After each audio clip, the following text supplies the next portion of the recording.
The big mistake Ethiopia makes when it comes to Eritrea is this. It treats Eritrea like a house in a temporary storm. But in reality, Eritrea is like a fortress built for the entire winter. In fact, you can say for the permanent winter. The core issue between countries, in this case Ethiopia and Eritrea, is not usually the rhetoric, the speeches and the headlines. It's actually the strategy behind them, the strategic modeling that is shaping that. You see, states or countries, they don't act based on emotion. They actually act based on assumptions. And these assumptions are about how the other party works, what is it able to endure, what will it take to break it, or what incentives are needed to move it. Now, when these assumptions are wrong, they result in wrong policies, and wrong policies fail. They fail over time, and when they are repeated, they compound. And the central assumption that Ethiopia has been making regarding Eritrea revolves around what I mentioned earlier, that Eritrea is in temporary distress. But in reality, Eritrea, what we have seen from the last 25, 30 years is that Eritrea is actually optimized to withstand such pressures. You can say it's optimized for permanent pressure.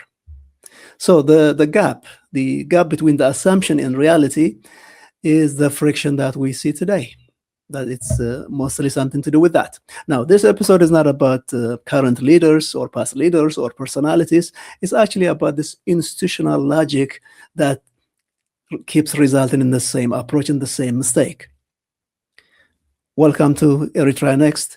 And in this episode, we will break down this institutional logic that Ethiopia keeps repeating, Ethiopia keeps misreading about Eritrea.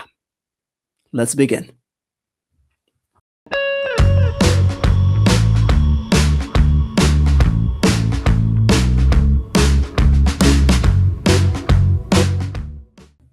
Now, let's take a look at this strategic modeling, or the one that keeps failing. Now, Ethiopian policy, the behavior that it's been following, is based on this sustained pressure model. You keep repeating something over and over again, and then one day it will result at what they are trying to achieve. And the assumption has been straightforward that if you put Eritrea under continuous diplomatic, economic, and security, and that is military strain or pressure, eventually the system or the government or the state will collapse, or some kind of weakening will occur. And tools they had at their disposal, and they keep repeating over and over again with this model is, when it comes to diplomacy, isolate Eritrea if you can from the region, from the global community, what have you. But it's this isolation narrative that Eritrea is a country that should be shunned, trying to do that. And I'm talking about over the years. Another one is this pariah country framing, that it's the country that doesn't want to work with anyone and it keeps invading its neighbors. This pariah state framing that it tried over the years. And then the other part is the economic part, which is, it comes in many forms, but it is wherever you can put the constraint on the economy, including, of course, the biggest one that it started with is the boycott of using the port of Assab back in 1998. But even also over the years, if you think about it, it was always available for them, even after the peace process. But this boycott of the port of Assab has been part of that equation.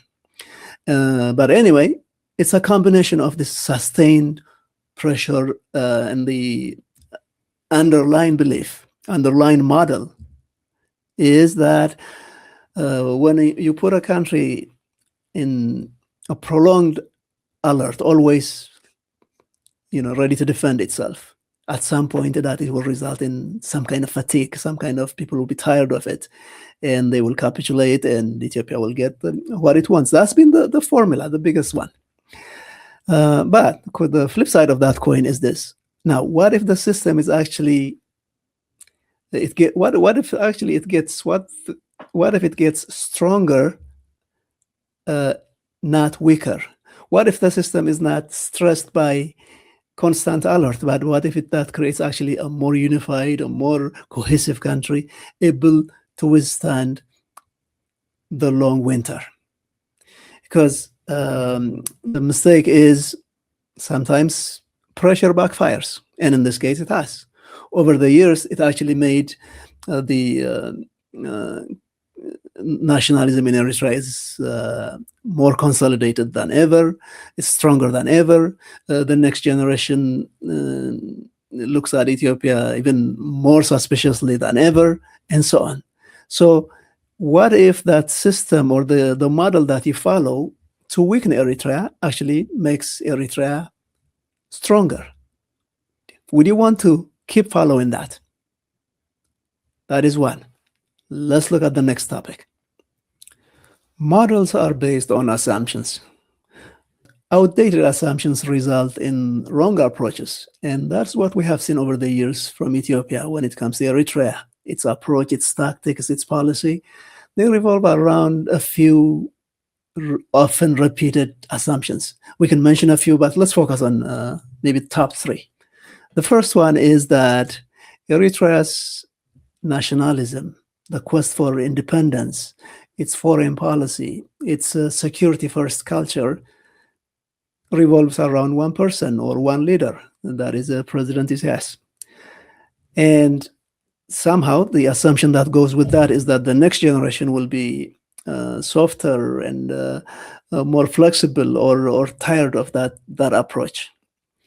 But that is definitely an outdated assumption, because over the years we have seen no indication that the next generation will give up on this, what Eritreans call Eritreanism.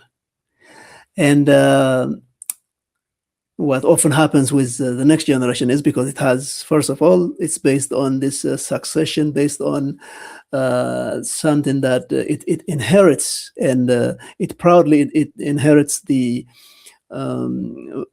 culture from the freedom fighters, because they know that is what got them independence. And the torch, as it gets passed on, is based on the principle that it's not about a person, it's not about individuals, it's about future Eritreans. More importantly, there is no indication that the next generation of Eritreans, or the next generation of leaders, will be compromising with Ethiopia, especially on its quest, on what it's trying to do and what it's failed to do over the years. In fact, what happened most of the time is that because the next generation has more to prove, because it has to show that that it is living up to the people's expectation, we will not see much of a compromise when it comes to this. Now, more importantly, it doesn't not only depend on one person or even generational.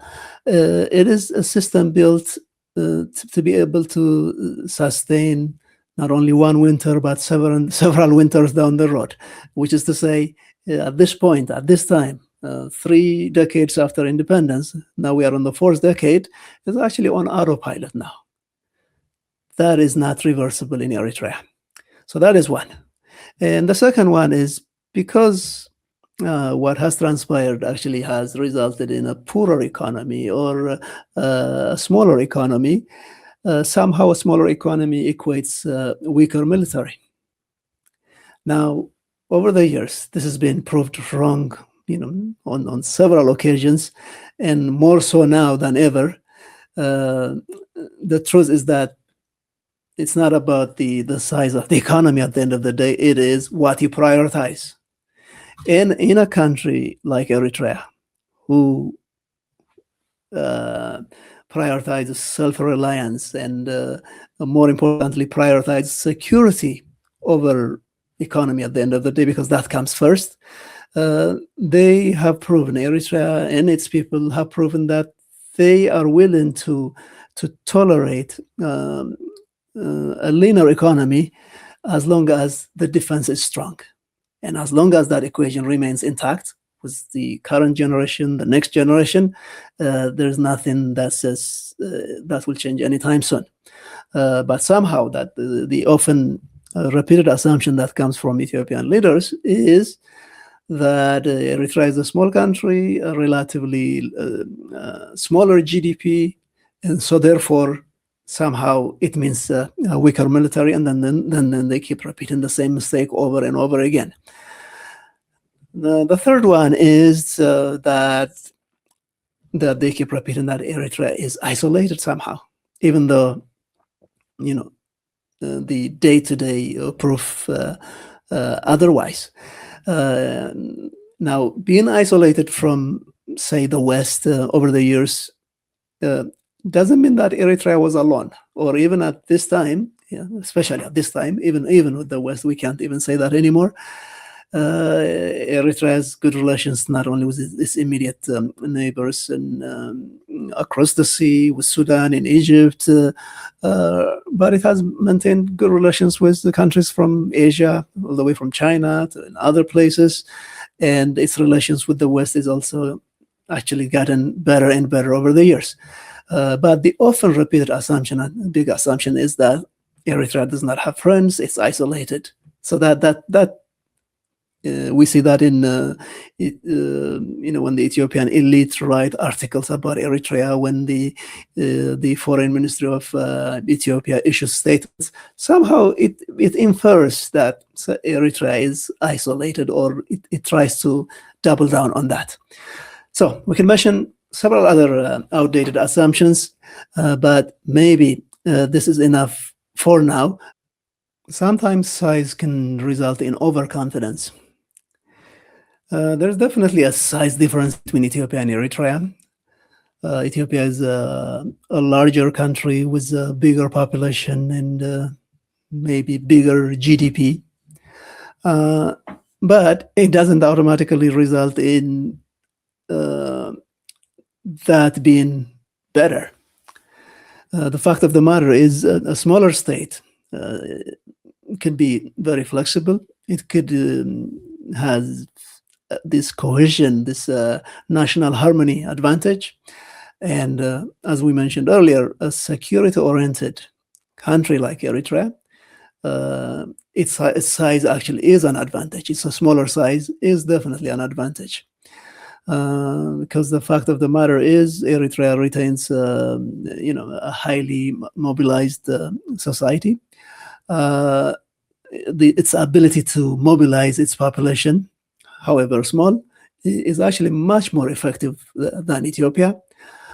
There is the culture and the structure of a centralized command, which is very hard to achieve. And when it comes to conflict, and most likely if there's any conflict, we will not see Eritrea invading Ethiopia. It's always, the threat's always been the other way around. So we are talking about from a defensive point of view, Eritrea will always have an advantage. If it happens, God forbid, if it happens, it will be in Eritrean terms, in Eritrean territory, with its all advantages, including the geographic advantage, the home turf advantage that it will have. So, having said all this, when it comes to offense, maybe Ethiopia can dream a lot of things, or miscalculate, or calculate a lot of things. But when it comes to defense, the best country you can have in this situation is Eritrea. Because over the years, and especially when it comes from Ethiopia, this external threat has created a culture of not only a sense of alertness and nationalism, but something that doesn't really need much work of. It's built in, it's baked into what is going on today. And the pressure, this external pressure, hoping that it will result in fragmenting internally, as we have mentioned earlier, it's actually quite the opposite. What often happens in not only in Eritrea, but in any country for that matter, when an outsider or an invader comes in, it unites the population, and not the other way around. So overall, the small state advantage that is an existential threat, and what Ethiopia keeps inferring to, it just brings in memories from the past, from the recent past. Yes, it's been 36 years since the Ethiopian army has been defeated, some 34 years since independence.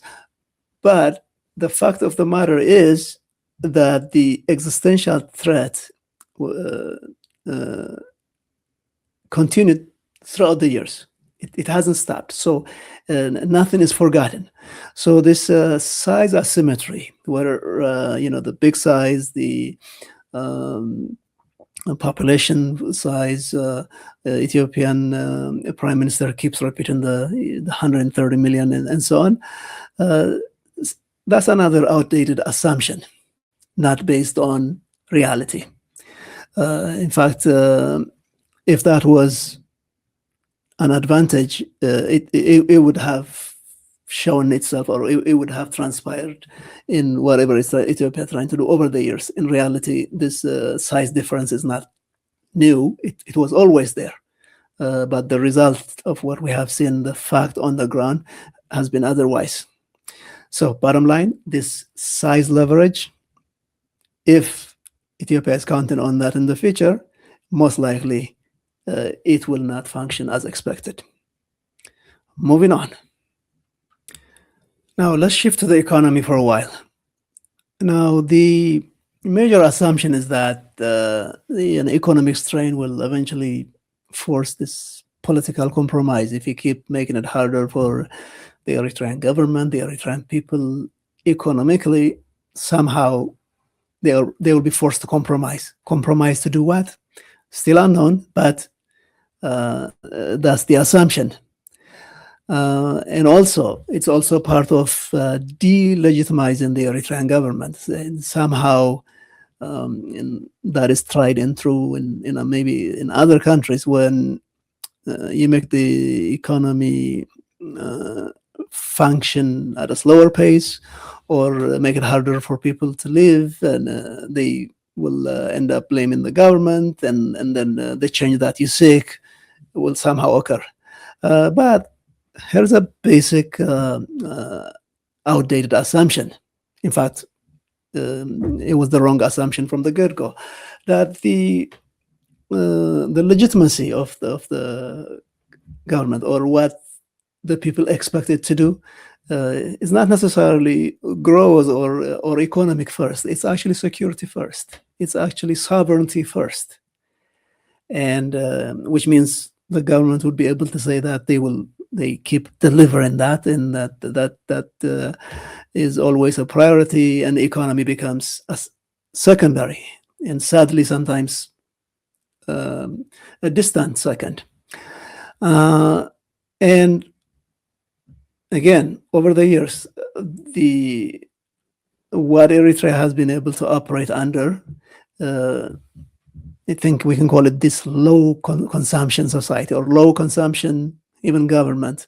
In fact, it's so lean and low resource, or surviving with very self-reliant low consumption equilibrium, that is actually a lot of experts find it amazing that it's able it's able to do.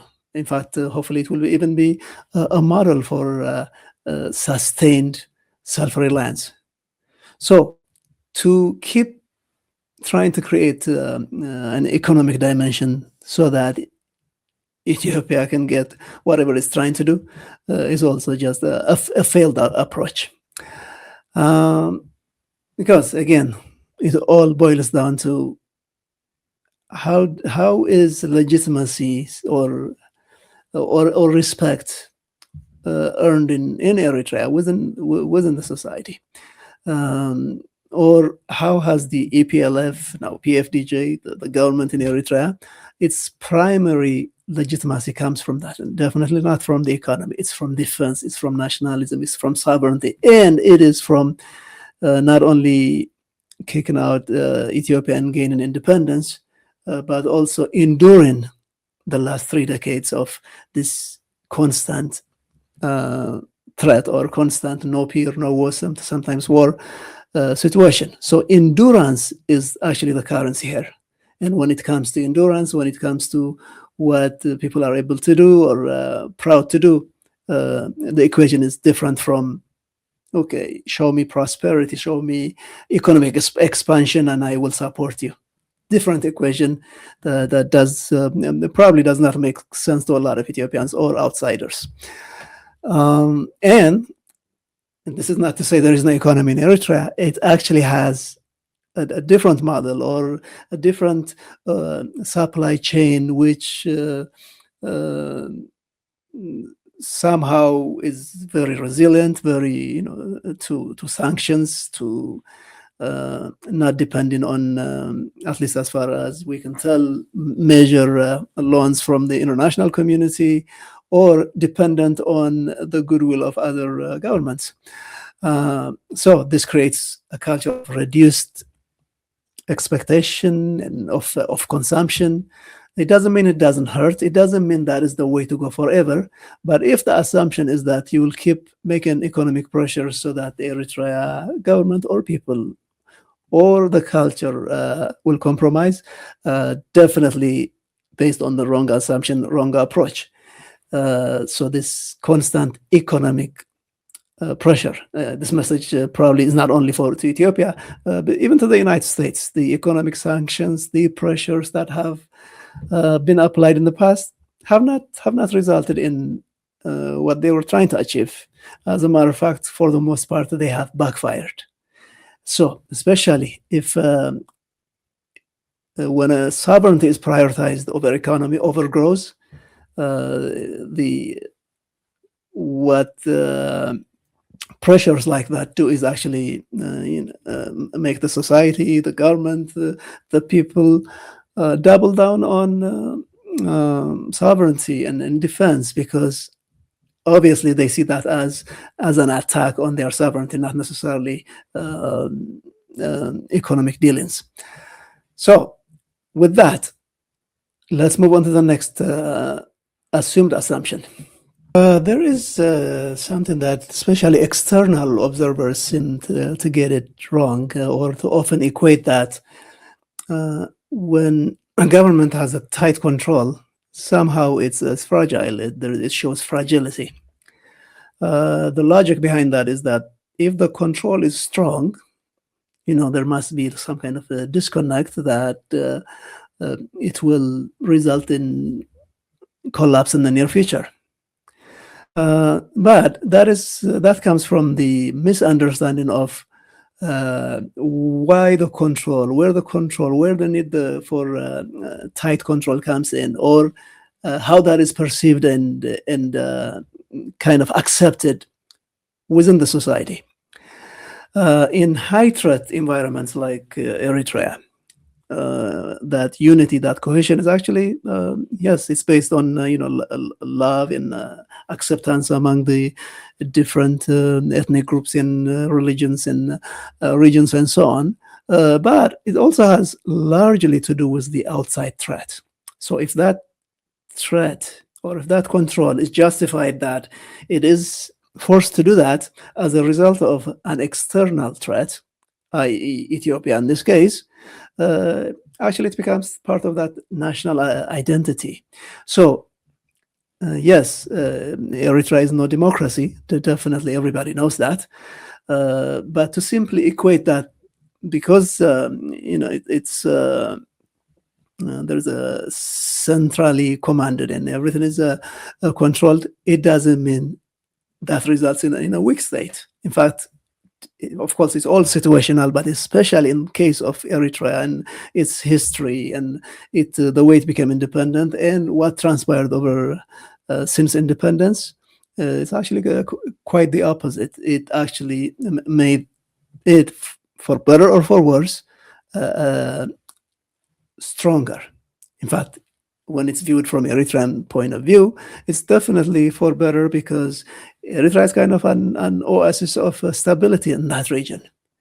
In fact, in this day and age, when Sudan is fracturing, so is Ethiopia, and across the sea, Yemen, and South Sudan, and Somalia, and all over countries all over the world as well.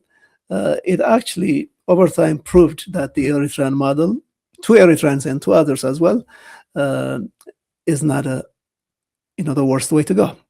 Especially if it ends up creating peace and stability internally. But the bottom line is that just because people don't have all, or their rights are deferred, it doesn't mean they automatically become less loyal to the nation, less loyal to the government, and what have you. Again, this is all related to prosperity and economy and so on, but we addressed that earlier. This is the part where experts call this a value hierarchy. On top of that list is sovereignty. And when sovereignty is prioritized, it doesn't become about a matter of negotiating civil rights or control or what the government can do and cannot do. In fact, on the flip side, there is this national identity that is built on security first. So, having said that, what are the related blind spots that Ethiopia has? Let's move on to the next one. Eritrea is frequently referred to as opaque because you can't really figure out what's going on. It's hard to see and make assumptions from the outside. But it doesn't mean the other way around is true, where it doesn't mean that the internally or the people or the government or it doesn't mean that they don't know what's going on in the outside world. In fact, first of all, there's the small country advantage. It doesn't take much to do that. But being opaque or insulated from the outside world for many intents and purposes, it doesn't necessarily mean that it's internally the people are blind to information of what's going on in the world, or they are not catching up with the latest. One, there's this large diaspora population, relatively speaking, that Eritrea has, and it's also a close-knit community, and its relationship with the people inside, with the government, for that matter, is quite robust. So, what does that mean at the end of the day? Not only in terms of support and economic lifeline, it also helps with the trying to bring what is best for Eritrea from the outside world, a little bit in a very controlled, small way. But it has this feedback loop of what does Eritrea need to do in order to achieve its goals. So it's not a totally isolated, cut-off nation. If the assumption is that, and if the assumption is that the people have no idea what's going on, if the assumption is that from its defense forces to civil societies to the population are clueless, that is definitely a very wrong assumption. Which is to say, Eritrea is not Africa's North Korea. I mean, you can keep repeating that, but in reality, it's much more complicated than that.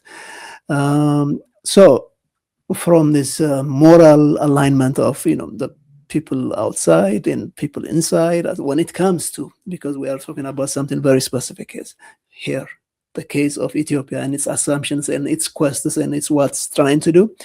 As far as it's concerned, there is this unity and a common understanding of what needs to be done, and total trust in its defense forces, and a big major mistrust of successive Ethiopian governments, but especially none like the current one. So again, we're discussing opacity. Opacity, or this or what we can call this lack of the same of information or the same social media and what have you inside Eritrea, that is not necessarily a weakness when it comes to this.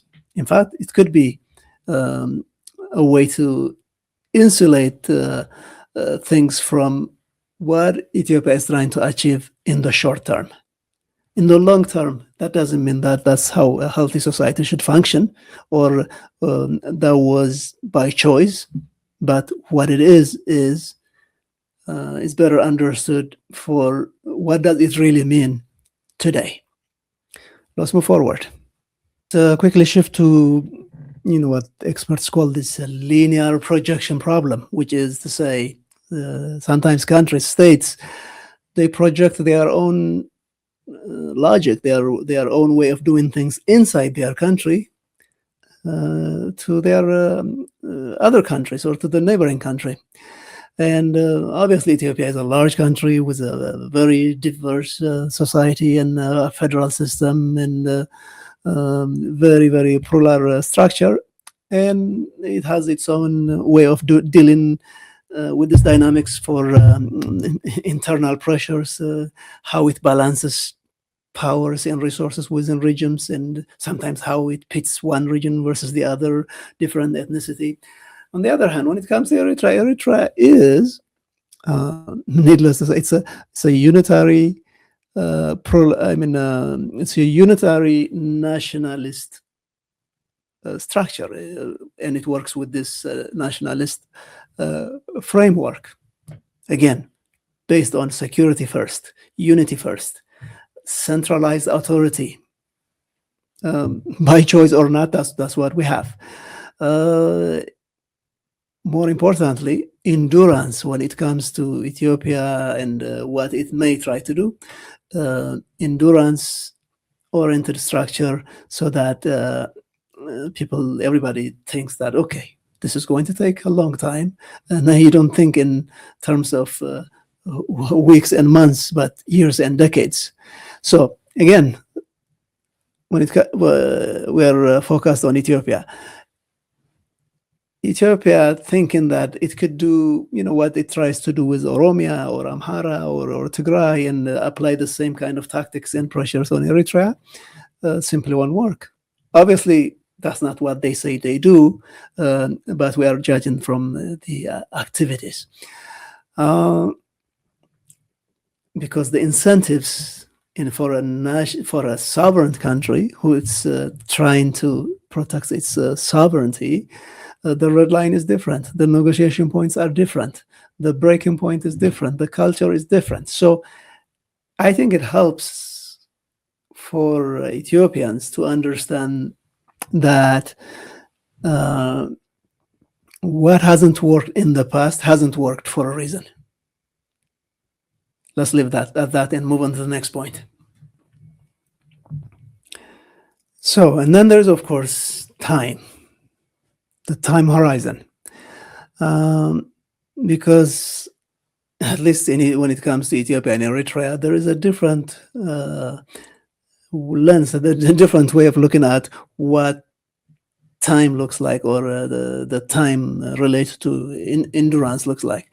For the most part, the reality is that Ethiopia, what it tries to solve, when it tries to solve its issues, they are usually immediate.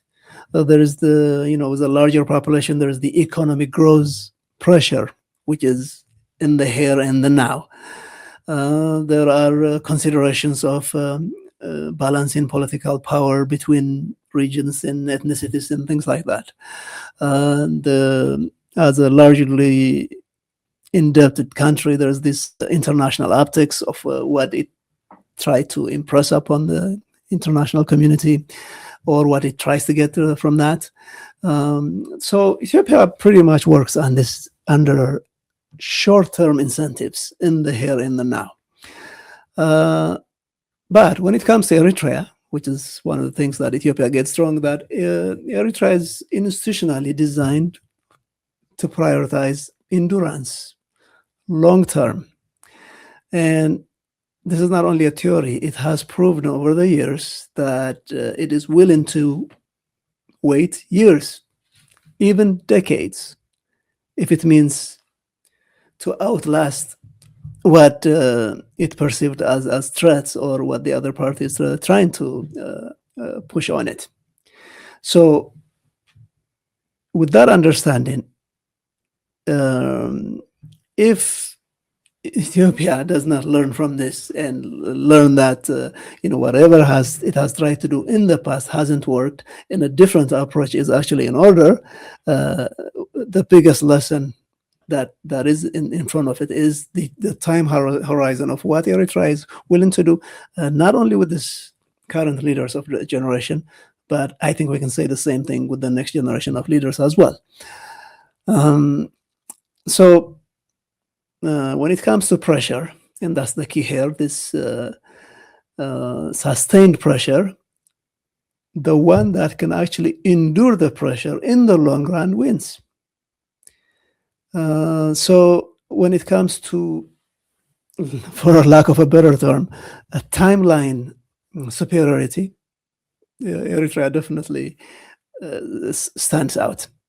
So trying to outlast the endurance-based culture with a short-term incentive, with a short-term pressure, definitely hasn't worked and very unlikely to work in the future as well. Because at the end of the day, the one that is applying pressure can get exhausted. But the one that has learned to endure that pressure and outlast that pressure wins, or endurance persists over pressure any day. Just to say, patience wins. And probably the world is very mesmerized, including Eritreans are even surprised in themselves that how much their patience is gone and has gone in the past, and they still also have that patience culture, patience mentality for the future as well. So since that is not changing anytime soon, it is time that the approaches change as well. So over time, these strategic errors compound. One feeds on the other and builds on the next. And this strategic miscalculation, it builds up over time, and it has its own compounded effect. The bottom line is the bilateral relations between the two countries is at all-time low, probably the historic lows. The countries has been at a war footing, no peace, no war situation for a long time, but it actually hasn't been this bad. The mistrust now is at the public level, and this continued, because hoping against hope, people will always say, maybe the next administration in Ethiopia, the next set of leaders in Ethiopia will do something better. But now that is kind of at a low point now, because compounded, strategic, repeated mistakes based on wrong assumptions, they build up over time.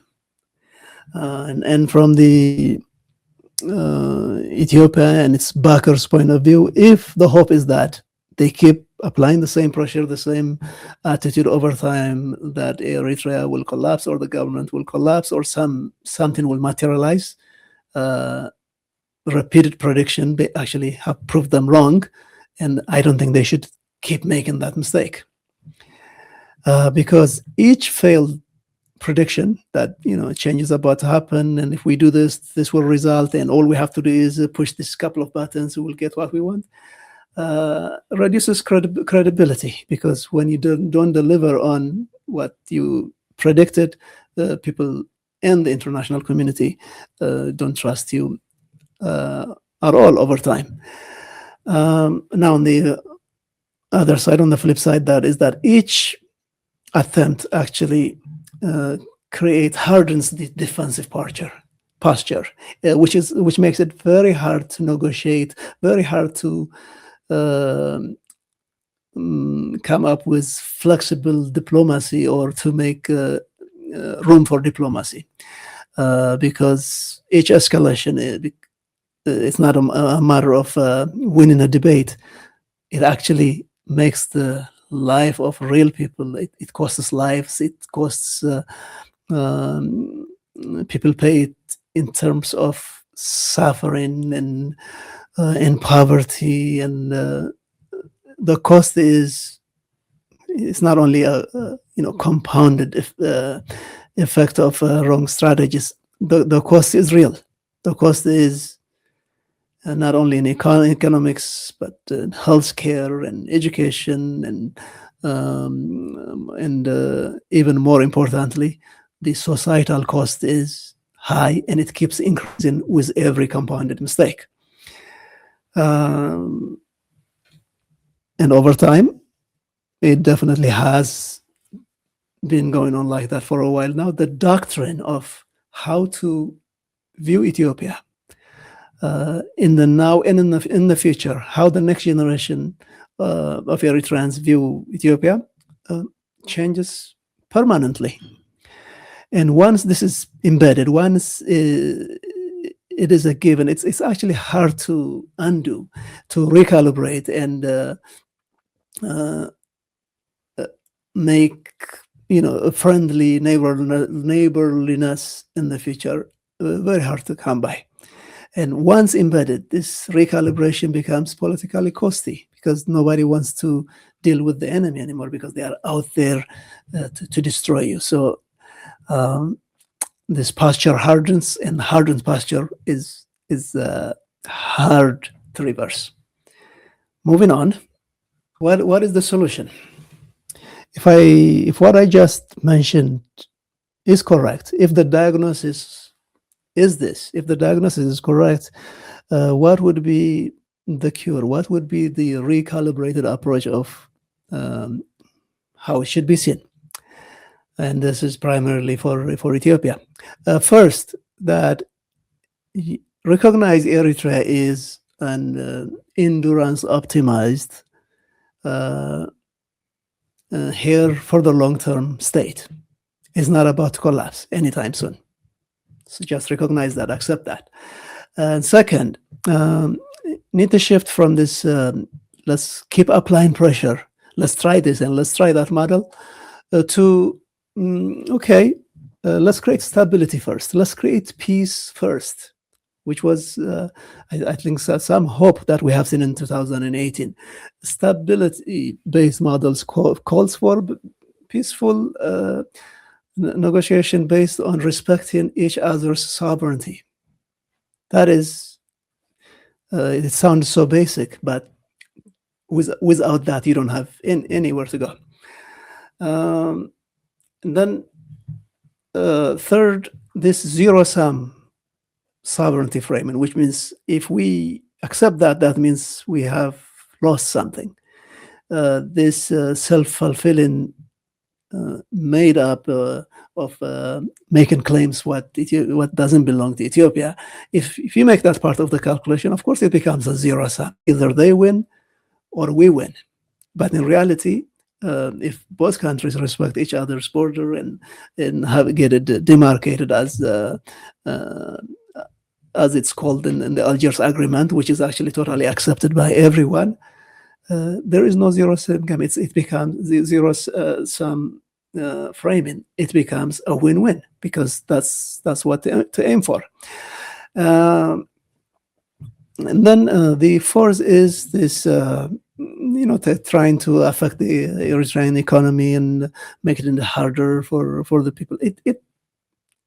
It has reached its structural limits. There is nowhere to go from here. There is nothing that you will apply that will make the situation any different. Eritrea has proven that it can survive that, and it has. Next, the fifth is that when it comes to peace and security and dealing, being short-term, tactical, trying to achieve your short-term goals. So as part of your bag of tricks of what you are trying to do in the next quarter, in the next month, in the next year. It doesn't work like that. So bottom line, think not in short-term cycles, but maybe decades, maybe generationally. That's how you get this win-win situation where you have two neighborly countries who respect each other. So bottom line, coexistence. There is somehow, and we hear that in the region a lot. Even when during peaceful times, there is always this talk about this integration and reintegration and absorption, which could actually translate into loss of sovereignty and not respecting each other. So the bottom line is, everything from here on should be about peaceful coexistence, rather than this integration and other talks of expansionism using different language. Not only between Ethiopia and Eritrea, but probably for the entire Africa, for the entire Horn of Africa. Peaceful coexistence is what should take priority, instead of saying, what country or what region could be absorbed to the next, and what historical factors could be used to justify that. That, sadly, mostly being pushed by the current Ethiopian government, has not worked at all. So what Ethiopia needs to do is definitely recalibrate, rethink that in terms of peaceful coexistence, which is where it should have been decades ago. Now, let's go to our conclusion. The central miscalculation that Ethiopia keeps making is that it treating Eritrea as a state in a temporary distress, that all you have to do is keep pushing and something will happen.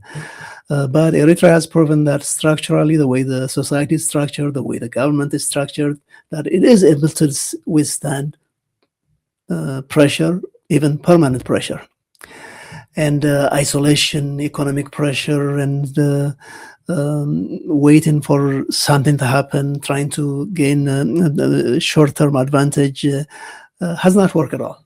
So the question is not whether Eritrea will eventually collapse or bend under pressure. The question is whether Ethiopia's strategy can be recalibrated or rethink that strategy, make a U-turn, and focus on making coexistence a priority.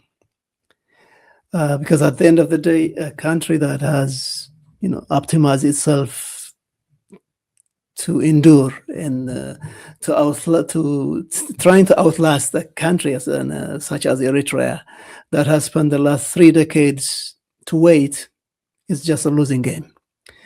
But hopefully, at the end of the day, when wrong assumptions or wrong approaches are all exhausted, maybe the only thing left on the table is, or are, the right ones. Let's hope Ethiopia learns from this and going forward leads in the right direction. Thank you for watching, and I will see you in the next briefing.